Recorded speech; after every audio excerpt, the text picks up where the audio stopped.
안녕하십니까. JJC 4시 뉴스 시작하겠습니다. 청년 정치인들이 N번방 방지 및 처벌법 입법을 위한 원포인트 국회를 촉구했습니다. 산재 참사 피해자와 시민단체들이 국가의 안전불감증에 우려를 표했습니다. 대전시는 코로나19로 큰 피해를 본 소상공인들에게 총 263억 원을 지원합니다. 경북대 생활치료센터에 입소했던 코로나19 확진자 가운데 76%가 완치됐습니다. 전주시가 드라이브스루 방식으로 친환경 농산물 판매에 나섭니다. 4.15 총선에서 여야의 승리를 위한 최대 접전 지역 살펴봅니다. 먼저 3파전 구도로 5차 범위 내에서 치열한 접전을 벌이고 있는 경기 고양 갑입니다. 정의당 심상정 후보가 비례대표를 포함해 3선을 한 지역구인데 이번엔 같은 진보 진영의 더불어민주당 문명순 후보가 선거에 뛰어들었습니다. 문 후보는 지난해부터 집권 여당의 이름으로 각종 행사에 참석하며 민심을 돌리고 있습니다. 미래통합당의 이경환 후보는 10년간 정체된 고양시를 되살리겠다며 출사표를 던졌는데요. 진보 진영에서 단일화가 이뤄지지 않는다면 충분히 승산이 있다고 판단하고 있습니다. 후보들의 공약을 살펴보겠습니다. 정의당 심 후보는 고양시를 환경경제도시, 문화예술도시로 새롭게 만들어 경기도 내 최고 도시로 성장시키는 고양 그랜드 플랜을 제시했습니다. 또한 40년 동안 고양의 발전을 가로막았던 2중 3중의 규제를 풀어야 한다며 수도권 정비계획법 등의 그린 뉴딜 고양 전략을 세웠습니다. 고양의 가치를 높여 덕양과 일산의 격차를 줄이겠다면서 균형 있는 발전과 대곡역 고양 국제철도터미널 유치 등을 공약으로 내세웠습니다. 민주당 문 후보는 집권 여당임을 강조하며 문재인 대통령과 이재명 경기도지사, 이재준 고양시장 등과 연계해 지역 경제를 발전시키겠다고 밝혔습니다. 금융인 출신답게 금융공기업을 유치하고 특례시 지정에 힘쓸 예정입니다. 또한 고양 북동부 지역의 교통, 교육 복지 개선과 일자리 확대 등의 정책을 추진하겠다고 전했습니다. 통합당 이 후보는 낙후한 교통과 교육 기반을 확충하고 도농 복합 지역인 고양시에 인공지능과 농업을 연계한 스마트팜을 도입할 계획입니다. 도시민을 대상으로 한 빅데이터 기반 바이오 벤처 기업 등 양질의 일자리를 만들고 시민의 소득을 높여 자족 기능을 강화하겠다고 밝혔습니다. 또한 수도권 정비계획법 개정을 통한 효율적인 광역행정 서비스를 공약으로 내걸었습니다. 여론조사 결과입니다. 5차 범위 내에서 3명의 후보가 다투고 있는데요. 심상정 후보가 34.5%, 문명순 후보 33.5%, 이경환 후보 20.7%로 진보 진영의 두 후보가 치열한 접전을 벌이고 있습니다. 당선 가능성 조사 결과 심상정 후보가 39.6%, 문명순 후보 26.3%, 이경환 후보 16.1%로 현재 지역구 의원인 심 후보가 앞서고 있습니다. 거대 양당 신인들의 거센 도전에 터줏대감이 지역을 지켜낼 수 있을지 그 결과에 관심이 쏠리고 있습니다. 다음 접전 지역은 경기 북부의 또 다른 격전지, 남양주 병입니다. 미래통합당 주광덕 후보는 검찰 출신으로 조국 저격수라는 별명이 붙을 정도로 조국 전 법무부 장관 낙마에 집중했던 인물입니다. 현 지역구 의원인 주 후보의 도전장을 내민 민주당 후보는 변호사인 김용민 후보입니다. 김 후보는 조국 장관 시절 법무검찰개혁위원회 의원으로 활동한 바 있어 주 후보의 대항마로 전략 공천된 셈입니다. 후보들의 공약 살펴봅니다. 통합당 주 후보는 최근 텔레그램 N번방 사건과 관련한 국민적 분노에 공감하면서 아청법, 성폭력 범죄특례법 등의 처벌을 강화하는 내용의 입법을 예고했습니다. 또한 코로나19 사태로 온라인 개학이 예정된 만큼 시청자 미디어 센터 활용을 통한 온라인 미디어 교육 방안을 공약으로 내세웠습니다. 민주당 김 후보는 첫 번째로 교통정책을 약속했습니다. 다산 신도시와 3기 신도시에 걸맞게 지하철 5, 6, 7, 8, 9호선을 연장하겠다는 계획입니다.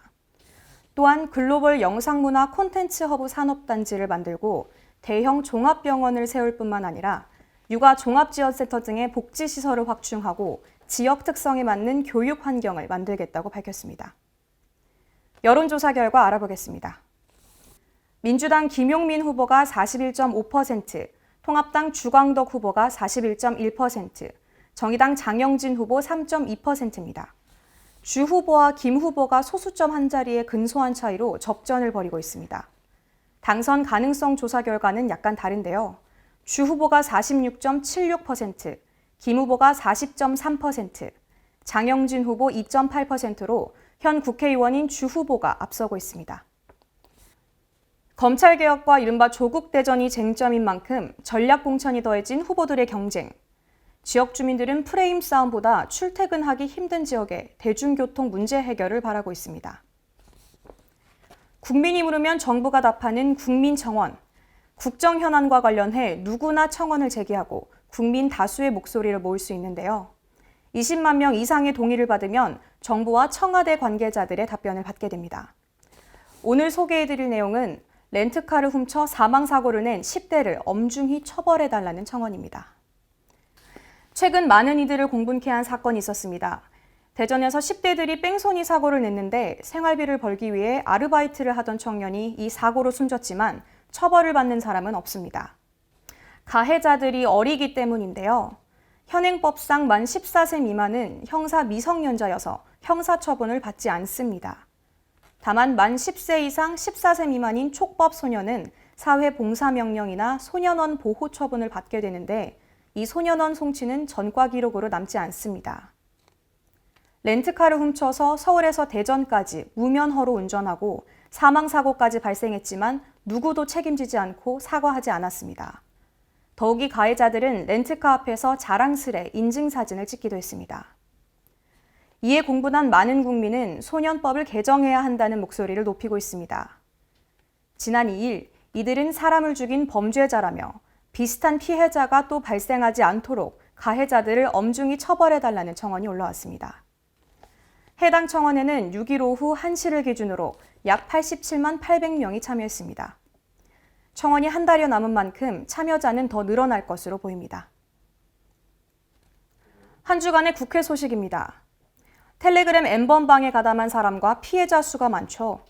그동안 디지털 성범죄에 대한 처벌이 가벼웠던 만큼 같은 일이 또다시 발생하지 않도록 관련 법을 신속 입법해달라는 목소리가 높아지고 있습니다. 국회에서는 원포인트 국회를 촉구하는 기자회견이 열렸습니다.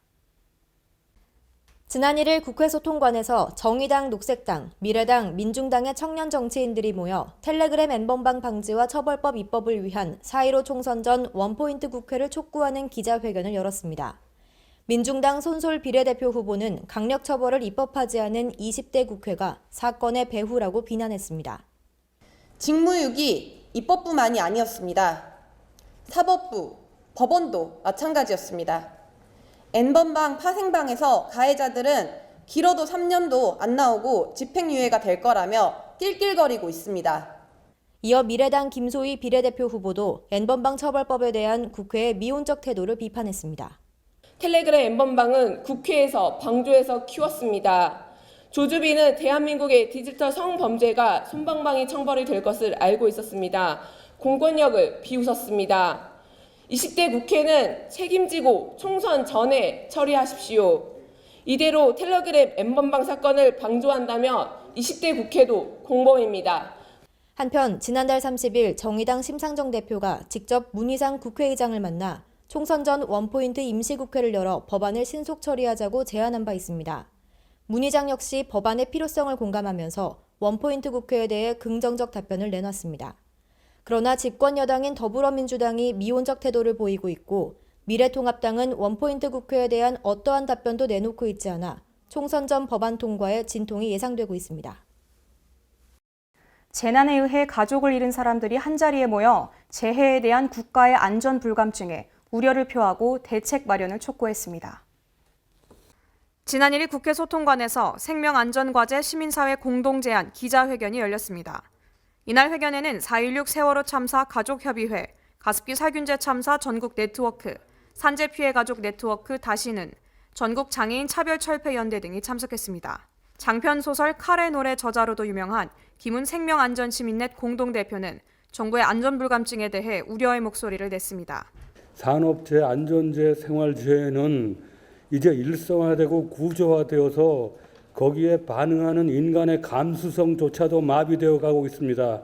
이어 정부와 국회가 실효성 있는 대책을 마련하지 못하는 것에도 불만을 토로했습니다. 재난참사 피해자들, 유가족들의 유일한 소망은 재난참사의 원인을 규명하고 그 원인에 기반한 대책을 마련해서 다시는 같은 재난참사가 일어나지 않게 함으로써 먼저 떠나보낸 자녀와 가족들의 희생이 헛되지 않게 만드는 것, 그것 하나입니다. 그런 독립적인 국가조사기구를 설치할 수 있는 법안을, 그러한 생명안전기본법을 만들어주시기를. 한편 이 같은 주장을 전달받은 더불어민주당 우원식 의원은 관련 과제를 숙고해 21대 국회에서 변화를 이끌어내겠다고 화답했습니다. 수도권 소식입니다. 강북구가 전화 한 통으로 거주자 우선 주차면을 공유하는 ARS 파킹 제도를 시행합니다. 이를 통해 주차구역에 비어있는 시간대를 활용할 수 있을 것으로 보입니다. 강북구가 주택가나 골목길의 주차난을 해소하기 위해 거주자 우선 주차구역을 새롭게 발굴하고 전화 한 통으로 주차면을 공유할 수 있는 제도 시행에 나섰습니다. 강북구는 주민 창의 제안을 통해 신설 주차 구획을 확보할 경우 제안자에게 인센티브를 제공하기로 했습니다. 강북구 도시관리공단 홈페이지에서 서식을 내려받아 관련 내용을 작성한 뒤 온라인으로 제출하면 됩니다. 또 전화를 통해서도 거주자 우선 주차 구획에 대한 신설 요청이 가능해 편의성을 높였다는 평가입니다. 이와 함께 강북구는 거주자 우선 주차 구역에 비어있는 시간대를 활용하기 위해 기존의 어플리케이션 대신 전화로 주차면을 공유할 수 있는 ARS 파킹 제도를 마련했습니다. 공유 주차를 이용하고 있는 거주자 주차 구획의 경우 바닥에 별도 표식이 부착돼 있고 ARS 안내에 따라 정보를 입력하면 주차 등록이 이루어집니다. 요금 결제는 출차에 맞춰 진행되고 이용 요금은 5분당 100원, 1시간에 1,200원이 책정돼 있습니다. 보다 자세한 내용은 도시관리공단 주차사업팀으로 문의하시기 바랍니다. 마포구는 위법하거나 부당한 행정처분으로부터 구민을 보호하기 위한 제도인 마포구 옴부즈만을 운영하고 있습니다. 특히 마포구 옴부즈만으로 활동 중인 배수진 변호사는 국민권익위원회 표창을 받기도 했죠. 마포구는 이 제도를 통해 구민의 고충 해결 역할을 톡톡히 해내고 있습니다. 마포구는 구정을 감시하며 위법 부당한 행정처분 등으로부터 구민의 권익을 보호하기 위한 목적으로 마포구 옴부즈만 제도를 운영하고 있습니다.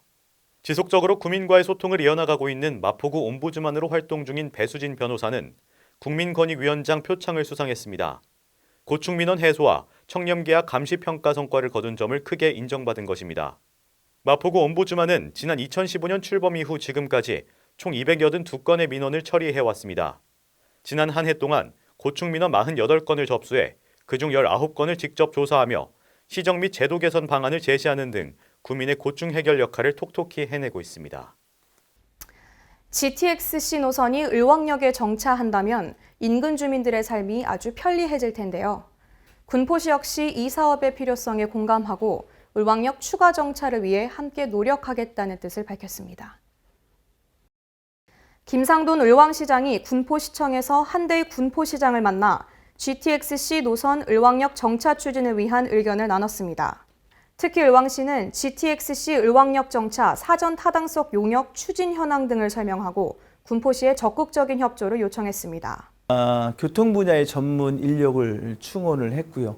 또 TF팀도 구성을 했습니다. 또 민과 관이 협력을 해서 경기도라든가 국토부에 그 내용을 가지고 건의를 하고 또 행정력을 총동원을 해서 의왕역에 GTX-C 노선이 꼭 정차될 수 있도록 최선의 노력을 다할 예정입니다. GTX-C 노선 을왕역 정차는 을왕 시민뿐 아니라 을왕역 인근에 거주하는 군포 시민에게도 꼭 필요한 수건 사업이라 할 수 있습니다. 이에 군포시 역시 향후 실무 협의 등을 거쳐 을왕시의 노력에 힘을 실어줄 것을 약속했습니다. 을왕시와 군포시가 상생 협력으로 어려운 시기를 잘 극복해 나가길 시민들은 기대하고 있습니다. 다음은 광역시 소식입니다. 대전시는 코로나19로 큰 피해를 본 소상공인들의 경영비용 부담을 줄이고 이들의 피해 복구를 돕기 위해 총 263억 원을 지원합니다. 대전시가 코로나19 확산으로 경영에 어려움을 겪는 소상공인 모두에게 전기, 수도, 가스 등 공공요금 20만 원을 지원합니다. 또한 고용원이 있는 사업주에게는 고용원 1인당 10만 원, 최대 9명까지 사업자 부담분의 건강보험료를 지원해 인건비 등 경영비용에 대한 부담을 줄여주기로 했습니다. 지원 대상은 관내 소재 5인 미만 소상공인이며 도박, 향락, 투기조장 등 일부 업종은 지원이 제외됩니다. 신청 기간은 4월 1일부터 6월 말까지로 사회적 거리두기 실천을 위해 비대면 온라인과 우편 접수를 우선 실시할 방침입니다.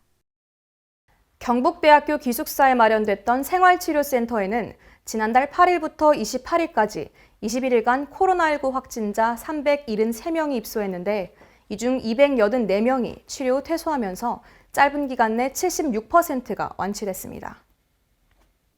입소 당시 입원 병실 부족으로 코로나19 확진자의 약 42%인 2,252명이 자가 대기하는 상황이 빚어지면서 시는 경북대학교 측의 협조로 방학 기간 기숙사를 생활치료센터로 사용하게 됐습니다.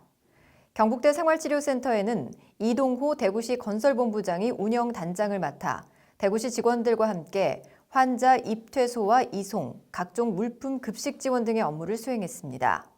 또 중앙부처의 행정지원과 북부경찰서의 경비지원, 54단 병력의 식사 및 물품 전달 지원, 경북대병원 의료 지원 등 하루 평균 160여 명의 인원이 관리와 지원 업무에 참여했습니다. 경북대 총학생회에서도 방호복을 착용하고 식사 배달 등의 자원봉사로 도움을 주는 한편 생활치료센터 관계자들에게 감사의 손편지를 전달해 감동을 주기도 했습니다. 최홍호 대구시 행정부시장은 경북대와 경북대 학생들의 배려로 많은 환자들이 완치돼 일상으로 돌아갈 수 있었다며 생활치료센터 운영을 위해 지원해준 모든 이들에게 감사의 인사를 전했습니다.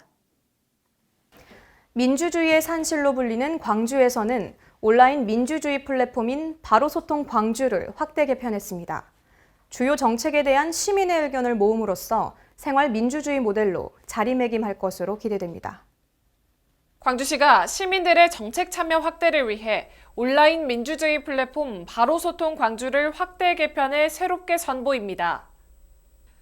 바로소통 광주는 시민들의 정책 참여 확대와 시민 제안의 정책 실행력을 높이기 위해 토론 공감 참여 기준을 100명에서 50명으로 광주시민권익위원회에서 정책 논의 토론 참여 기준 1000명을 100명으로 대폭 완화했습니다. 또한 시민들의 제안과 더불어 시정 주요 정책에 시민 의견을 수렴하는 쌍방향 플랫폼인 시민에게 묻습니다를 새롭게 신설해 운영하며 예산이 소요되는 시민들의 제안은 시민 참여 예산제와 연계해 실행력을 높여나갈 계획입니다.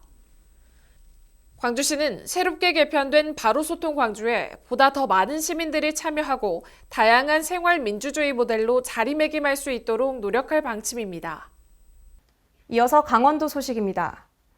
강릉시가 코로나19 여파로 어려움을 겪고 있는 소상공인과 저소득층을 위해 긴급 생활안정자금을 지원하기로 했습니다. 강릉시는 코로나19 긴급 생활안정자금으로 순세계 잉여금 534억 원을 지원할 계획입니다. 지원 규모는 소상공인에게 업소당 100만 원, 중위소득 100% 이하 저소득층에게는 60만 원에서 100만 원을 지급합니다. 지원 대상은 코로나19 피해로 경영위기에 내몰린 소상공인 17,000여 업체와 저소득 가구를 포함한 중위소득 이하 5만 2천 세대입니다. 신청은 5월 말까지 거주지 읍면동 주민센터에 신청하면 되고 지급 방법은 강릉페이로 지급됩니다. 강릉페이의 생활안정자금 사용기한은 6월 말까지입니다. 평창군이 휴양림과 치유숲에 피톤치드 발생량 정보를 제공해 평창군의 산림 휴양 활성화에 발벗고 나섰습니다. 이를 위해 지난달부터 피톤치드 기상 서비스 연구 용역을 추진하고 있고 연구 용역이 완료되는 대로 평창군 지역 여건에 맞는 피톤치드 기상 서비스를 시범적으로 운영할 계획입니다. 평창군은 지난해부터 강원지방기상청과 협력해 날씨 정보와 피톤치드 발생량 정보를 예측한 피톤치드 기상 서비스 시범 운영을 위해 노력하고 있습니다. 관계자는 숲의 주요 기능인 피톤치드와 기상 서비스를 함께 제공함으로써 산림 휴양 이용객에게 맞춤형 정보를 주고 치유, 힐링, 생태 탐방 특화 지역 조성에 큰 도움이 될 것으로 기대한다고 밝혔습니다. 코로나19로 인해 화훼 농가들도 어려움을 겪고 있습니다. 횡성군에서는 이들을 돕기 위해 다음 대상을 지목하고 꽃다발을 전달하는 플라워 버킷 챌린지 운동이 퍼지고 있습니다.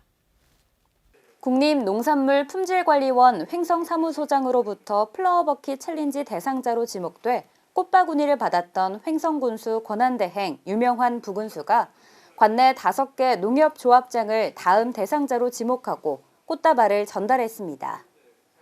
이에 지난 23일 유명환 부군수는 횡성농협 최승진 조합장을 시작으로 공근농협 김장섭 조합장, 동횡성농협 이재훈 조합장, 안흥농협 남홍순 합장, 둔내농협 오세복 조합장에게 꽃다발을 전달했습니다. 코로나19로 인해 어려움을 겪고 있는 도내 화훼 농가를 돕기 위해 추진되고 있는 플라워 버킷 챌린지가 횡성군 내에서 빠르게 확산되며 따뜻한 나눔을 전파하고 있습니다. 충청도 소식입니다. 충북 청주시 오송이 화장품 특화 산업단지 조성에 박차를 가하고 있습니다.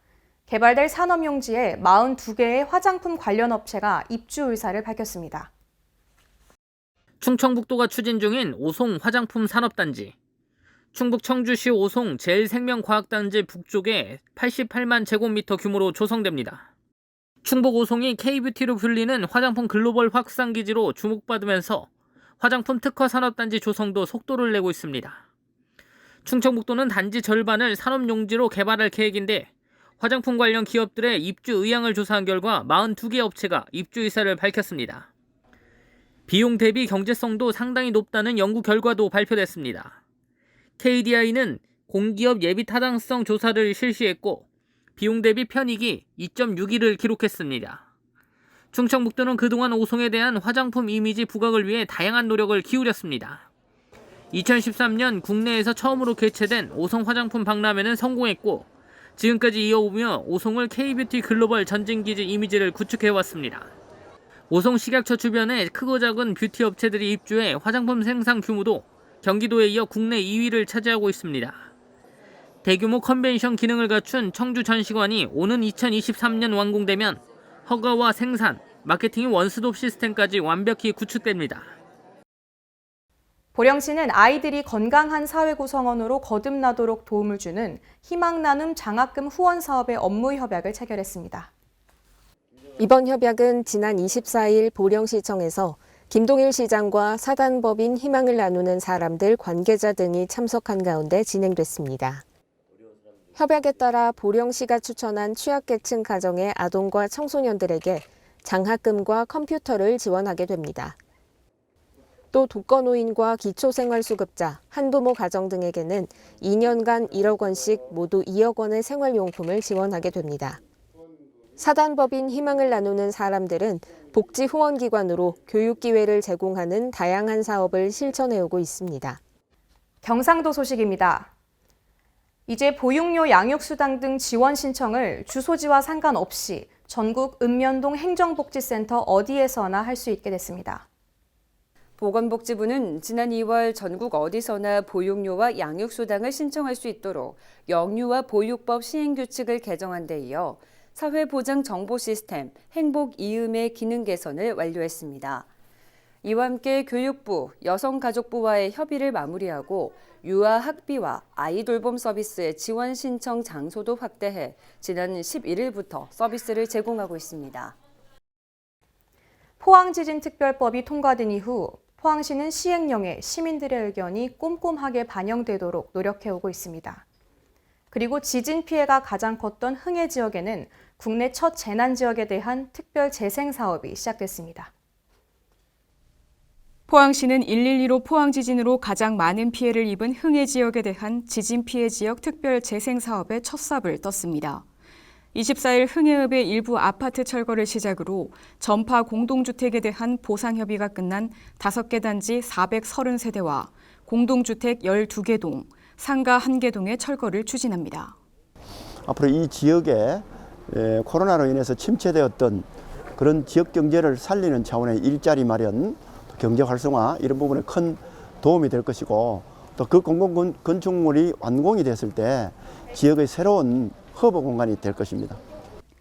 이번 흥해 지역 재생 사업은 국내 첫 재난 지역 특별 재생 사업이며 총 사업비 2,257억 원 규모로 지난해부터 오는 2023년까지 5년간 진행될 예정입니다. 특히 포항시는 그동안 주민들과 여러 차례 협의를 거쳐 지진으로 전파된 공동주택을 매입해 거점 시설 사업 부지로 활용하는 방안을 검토하는 등 이번 재난지역 특별재생 사업이 재난 극복의 모델이 될 수 있도록 최선을 다하고 있습니다. 철거 후에는 공공도서관과 시립 어린이집, 키즈카페와 같은 지원센터를 건립해 행복도시 어울림 플랫폼을 조성할 계획이며 실내 체육시설, 생활문화센터 등 편의시설과 주민들의 안전한 생활공간도 마련할 예정입니다. 이게 이제 행복 어울림 플랫폼으로 생기는 거에 대해서 굉장히 관심들도 많고, 그다음에 이 계기로 인해서 우리 흥해가 많이 발전했으면 좋겠습니다. 그리고 좀 소외된 계층도 그렇고, 그다음에 이제 젊은 사람들도 많이 왔으면 좋겠고요. 이게 도시 재생의 하나의 첫 삽을 뜨면서 우리 흥해가 좀 더 나아지지 않을까 하는 희망을 가지고 있습니다. 포항시는 사업에 대한 지속적인 모니터링과 추가 사업 발굴 등으로 부족한 점을 보완하고 특히 지역경제 활성화와 일자리 창출을 위한 특별 재생 사업을 신속하게 진행할 방침입니다. 전라도 소식입니다. 완주군이 이색적인 삼색 파이를 선보였습니다. 지역 특산품인 삼예딸기와 망고를 넣어 색을 더했다고 전했습니다.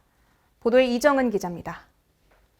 완주군이 완주지역 자활센터 해피트리 브레드 사업단에서 딸기맛, 망고맛, 코코아맛 삼색 파이를 선보였습니다. 이번 신제품은 전문가의 도움을 받아 지역 특산품인 삼례딸기와 망고를 넣어 색깔과 맛이 깊고 풍부해졌고 모양도 기존 초코파이와 차별화한 게 특징입니다. 완주군 관계자는 신제품의 품질을 더욱 높이기 위해 코로나19로 연일 비상근무를 하고 있는 군청을 찾아 신제품 50박스를 전달하고 직원들의 의견을 수렴하면서 품질을 더욱 높였다고 말했습니다. 지금까지 전북에서 이정은이었습니다. 전주시가 드라이브스루 방식을 활용해 친환경 농산물 판매에 나섭니다. 코로나19로 어려움을 겪는 친환경 농가를 돕는 방안인데요. 보도에 강석훈 기자입니다. 전주시가 코로나19로 어려움을 겪는 친환경 농가를 돕기 위해 승차해서 구입이 가능한 드라이브스루 방식으로 친환경 농산물 판매에 나섰습니다. 시는 1일부터 2일 양일간 오후 2시부터 7시까지 전주 종합경기장 주차장에서 2만 원 상당의 농산물 꾸러미 500개를 판매자와 구매자의 접촉을 최소화할 수 있는 드라이브스루 방식으로 선착순 판매합니다. 시는 농가들에게 도움이 될 수 있도록 아파트 밀집 지역과 전주시청, 유관기관, 전국 243개 자원봉사센터를 대상으로 친환경 농산물 꾸러미 1000개를 시중 가격보다 10에서 20% 할인된 가격으로 판매할 계획입니다. 전주시 관계자는 어려운 친환경 농가의 손을 잡아준다는 마음으로 전주푸드 친환경 농산물 꾸러미 판매 행사에 시민 여러분의 많은 동참을 부탁드린다고 말했습니다. 지금까지 전북에서 강석훈이었습니다. 김제의 제13회 광활 햇감자 축제는 취소됐지만 명품 햇감자 수확이 본격적으로 시작됐습니다. 이정은 기자가 전합니다. 김제의 명품 광활 햇감자 본격 수확이 시작됐습니다. 광활 햇감자는 바다를 막아 만든 간척지 토양에다 풍부한 미네랄과 서해에서 불어오는 해풍 등 감자 생육의 천혜의 조건을 갖추고 있어 육질이 단단하고 당도가 높아 인기가 많습니다. 김제농가 관계자는 3중 시설의 경우 고온 피해로 수확량이 감소했으나 앞으로 2중 시설을 잘 관리해 수확량 증가와 시장에서 좋은 가격이 형성돼 농가 소득 향상에 기여하기를 희망한다고 말했습니다. 한편 제13회 광활 햇감자 축제는 코로나19 여파로 취소한다는 입장을 전했습니다. 지금까지 전북에서 이정은이었습니다. 세계 소식입니다. 한국이 코로나19의 예방률을 높이는 데는 국민들의 철저한 마스크 착용도 한몫했습니다. 이에 비해 서방권 국가는 상대적으로 마스크 착용에 관대한 모습을 보이며 높은 감염률에 일조했다는 지적도 나오고 있죠. 이와 관련해 미국 트럼프 대통령이 드디어 마스크 착용을 권고했습니다. 트럼프 미국 대통령이 현지 시간 3일 신종 코로나 바이러스 감염증 대처와 관련해 질병통제예방센터는 국민에게 마스크 등 안면 가리개 착용을 권고한다고 밝혔습니다. 하지만 이는 어디까지나 자발적 착용을 권고하는 내용이며 본인은 착용하지 않겠다고도 말했습니다. 또한 의료용 마스크가 아닌 천 마스크 등의 가리개를 권한다고도 설명하며 이는 일선 의료진을 위해 비축돼야 한다고 말했습니다. 트럼프 대통령의 이 같은 발언은 코로나19 환자의 급증 속에 무증상 감염 우려가 높아지는 것을 고려한 조치로 보입니다. 미국 일간 월스트리트 저널이 현지 시간 4일 정은경 질병관리본부 중앙방역대책본부장의 코로나19 감염증 대응 활약을 비중 있게 다뤘습니다. 리더십 전문가인 샘 워커는 이날 월스트리트 저널 기고문을 통해 코로나19 대유행 상황에서 각국 보건당국 책임자들이 진짜 영웅으로 떠올랐다며 정 본부장의 사례를 소개했습니다. 정 본부장의 일관되고 솔직한 언급, 정보에 근거한 분석과 침착함은 국민들에게 신뢰를 준다며 호평했습니다. 워커는 또한 한국 정부의 적극적인 검사 프로그램과 엄격한 폐쇄 조치로 지난달 12일 코로나19 완치자 수가 신규 확진자 수를 넘어섰다고 전했습니다. 세계적 대유행으로 기승을 부리는 코로나19 사태로 인해 멕시코의 코로나 맥주를 당분간 맛볼 수 없게 됐습니다. 현지 시간 3일 CNN과 AFP 등 외신에 따르면 멕시코의 주류 기업 그루포 모델로는 자사의 맥주 브랜드인 코로나 맥주의 생산을 잠정 중단한다고 밝혔습니다. 그루포 모델로는 코로나 맥주 생산 중단이 전날 코로나19 확산을 막기 위해 오는 30일까지 모든 비필수 업종 운영을 중단하라는 멕시코 정부의 조치에 따른 결정이라고 말했습니다. 코로나 맥주는 공교롭게도 코로나 바이러스와 일치하는 브랜드명을 지니고 있어 코로나19의 발병 이후 주목받았으나 코로나 맥주의 판매량은 줄어들지 않은 것으로 확인됩니다. 본격적인 선거 유세가 시작됐습니다. 거리 곳곳에 다양한 유세 행렬들이 보이는데요. 각 당과 각 후보의 공약들 꼼꼼히 살펴보시고 꼭 의미 있는 한 표 행사하시길 바랍니다. 이상 뉴스 마칩니다. 시청해주신 여러분 고맙습니다.